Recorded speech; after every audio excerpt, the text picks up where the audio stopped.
Hello, Shri Swami Samarth. कसे आहेत तुम्ही सगळे? मस्त आहेत ना? मस्तच राहा. तर चला, माझ्या नवीन एका ब्लॉगमध्ये तुमचं सगळ्यांचं स्वागत आहे. तर चला, नवीन एका व्हिडिओला सुरुवात करू. आता 2 दिवस झाला, 2 ते 3 दिवसापूर्वीचा व्हिडिओ आहे, पण मलाच एडिट करायला टाईम भेटला नाही, त्यामुळे मी आजच व्हिडिओ एडिट करते. तर चला, इथं शेजारच्या ताईने ना हरभऱ्याची भाजी आणून दिली होती, तर तीच हरभऱ्याची भाजी करायला चालू होती माझी. पण समूला ना हरभऱ्याची भाजी आवडत नाही, त्यामुळे समूला बटाटा करून दिलं. बटाटा थोडंसं म्हणलं वेगळं करू.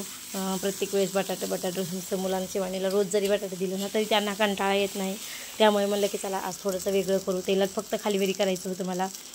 जिरी मोहरी टाकली आणि त्याच्यामध्ये बटाटा टाकलं, आणि बटाटे जे आहे ना आपलं चिप्ससारखं मी कट केलं होतं आणि त्याचे 2 भाग केले, कारण चिप्स खूपच मोठे वाटायले होते मला, त्यामुळे मी त्याचे 2-2 भाग केले. जिरी मोहरी टाकली, तेलात थोडंसं मीठ टाकून परतून घेतलं ताट झाकून, आणि नंतर त्यामध्ये थोडंसं लाल तिखट, थोडीशी हळद आणि शेंगदाण्याचं कूट टाकलं, आणि नंतर मग हलवून घेतलं. थोडासा पाण्याचा शितोडा मारला आणि ताट झाकून ठेवलं. आपली बटाट्याची भाजी तयार झाली होती इथं. आणि नंतर मग हरभऱ्याची भाजी करायला चालू होते, कारण हरभऱ्याची जी भाजी आहे ना तर ती थोडीशी सगळ्या भाज्यांपेक्षा वेगळी आहे. कशामुळे वेगळी आहे, काय वेगळी आहे, तुम्हाला जर माहीत असेल ना तर तुम्ही मला नक्की सांगा कमेंटमध्ये. कारण काय वेगळं आहे नेमकं त्या भाजीमध्ये, मी तर पुढे सांगणारच आहे तुम्हाला, पण तुम्ही मला सांगा की त्यात वेगळं काय आहे. तर कारण माझंच बोलणं ऐकून तुम्ही मला सांगताल की ही फरक आहे म्हणून. तर असो, इथे हरभऱ्याची भाजी करायला चालू आहे. तर हरभऱ्याची भाजी एकदम सोपी आहे, हे तर आपल्याला सगळ्यांना माहितीच आहे. त्याचा आठास असा काहीच नाही आहे भाजीचा, कारण फक्त लसूण टाकला तेलामध्ये आणि भाजी खालीवरी परतून घेतली, आणि फक्त तिखट मीठ आणि शेंगदाण्याचं कूट टाकलं आणि भाजी परतून घेतली थोडासा पाण्याचा शितोडा मारून.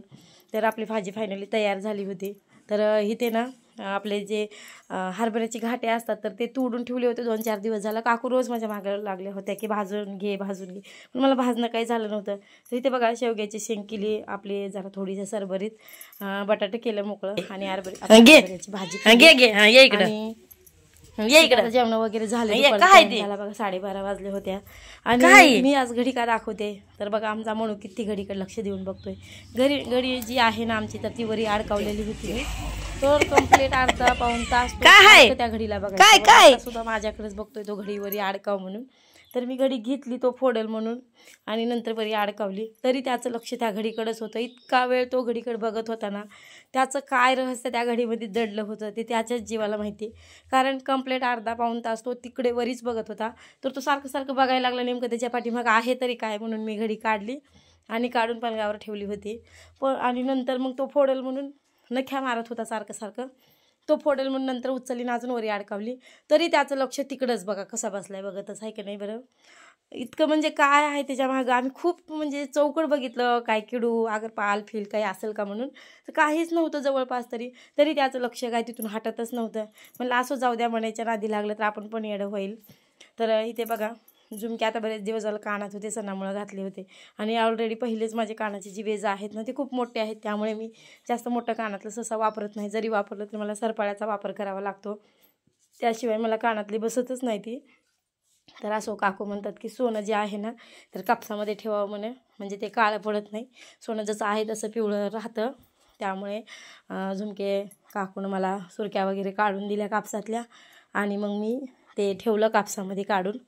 तर इथे बघा, मी दाखवत होते की कानातलं वगैरे काढल्याच्या नंतर चेहरा किती बेकार दिसतो म्हणून, कारण ऑलरेडी अगोदरच माझा चेहरा मोठा आहे आणि कपाळ पण खूप मोठा आहे, त्यामुळे मी सगळं जर काढलं ना, अंगावरचा जो साज आहे तर तो इतका बेकार दिसतो ना, मला स्वतः चेहरा आरशात बघू वाटत नाही, एवढं बेकार दिसतं. तर इथे कंगवे माझे भिजवायला चालू होते. तुम्ही म्हणत असेल कंगवे का भिजवायला चालू आहेत, तर कंगवे थोडेसे काळपट वाटत होते. आपण किती जरी कंगवे स्वच्छ ठेवायचा प्रयत्न केला ना तरी आपल्या डोक्यात 2 दिवसाला जरी आपण डोकं धुवलं ना तर थोडंसं कमी ना कुठेतला तरी दुरळा पुपुटा जो आहे ते आपल्या डोक्यात बसतो, आणि मग विसरताना कंगव्यामध्ये सगळं अडकत होतो. त्यामुळे तर इथे बघा, मी जगभर पाणी ओतलं आणि त्यात थोडासा निरमा टाकला, आणि मग एकदम म्हणजे मस्तपैकी त्यात घासून घेतले आणि तसेच भिजायला ठेवले संध्याकाळपर्यंत, कारण 4 वाजल्या होत्या. 4 वाजल्यापासून ते ठेवले होते तसेच संध्याकाळपर्यंत. तर इथं जे आहे ना, माझ्याकडे एक काकू ब्लाऊज टाकायला आले होते, तर त्यांच्यात बाग आहे जांबाची, त्यांनीच ते जांभं आणून दिले होते. पण आमचं फेवरेटवालं म्हणजे जांभं खाणारं जे माणूस आहे तर ते सध्या लातूरला गेले. तुम्ही ओळखलं असेल की कोण, शिवानी. अर्थात शिवानीच, कारण तिला जांभं जास्त आवडतात, त्यामुळे ती कोणीच खाल्ले नाही जांभं, तिला जास्त आवडतात. इथं ना संध्याकाळचा टाईम झाला, समूचे पप्पा आले होते, त्यांनी नवीन मोबाईल घेतला आहे, त्यामुळे त्यांचं लक्ष सगळं त्या मोबाईलमध्येच होतं. आणि आपलं बायकांचं लक्ष कशामध्ये असतं, मोबाईलमध्ये नसतं, त्या मोबाईलच्या कॅमेऱ्यामध्ये लक्ष असतं की नेमका त्याचा कॅमेरा आहे तरी कसा आहे. पहिल्यांदा बाईचं लक्ष फोटो कसे निघतात, त्यात व्हिडिओ कसे होत आहेत. तर मी आल्या अगोदर त्याचा कॅमेरा बघितला, 2-3 सेल्फी पण काढून बघितले. माझ्यापेक्षा भारीचा मोबाईल आहे, पण मला सेल्फी आवडली नाही, कारण किती बी केलं तरी स्वतःचं असलं ते सोनं लोकांचं चिंदी म्हणतात ते काही खोटं नाही. माझा त्यांच्यापेक्षा मोबाईल हलका आहे, तरी मला माझाच मोबाईल चांगला वाटला. त्यांचा मोबाईल माझ्यापेक्षा भारी असं मला काही एवढा आवडला नाही. तर असं जाऊ दे, आता बायकांचं कुठं बी तसंच असतं, बायकांचं जावा आता नाही जावा, जेवण करायचं आता झालं तरी बघे बायकाचं बसले ग. असं माझी सेवा वगैरे झाली,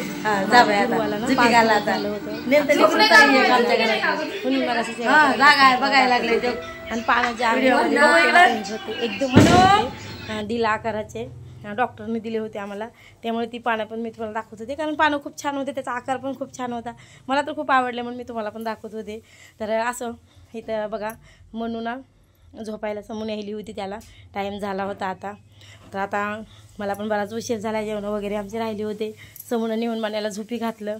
आणि नंतर हे आज बदकं आले होते दारामध्ये. बायकांचं कसं असतं ना, पैसे जरी जवळ नसले ना तरी ह्याच्याकडून त्याच्याकडून उसणं पासणं करून काही करून बाई घेते म्हणजे घेते, कारण बाईला एवढा नाद असतो ना घर सजवायचा, खूप म्हणजे खूप. काही कुटाने करायचे तरी ते घेतल्याशिवाय राहायचं नाही, पण गड्यांचं तसं नसतं, त्यांचं पण काय करायचे घेऊन कशाला घ्यायचं काय घ्यायचं असं असतं. तर असं आता गड्याचं बाईचं राटण कधीच लागत नाही कोणत्याच बाबतीत. तर चला मी व्हिडिओचा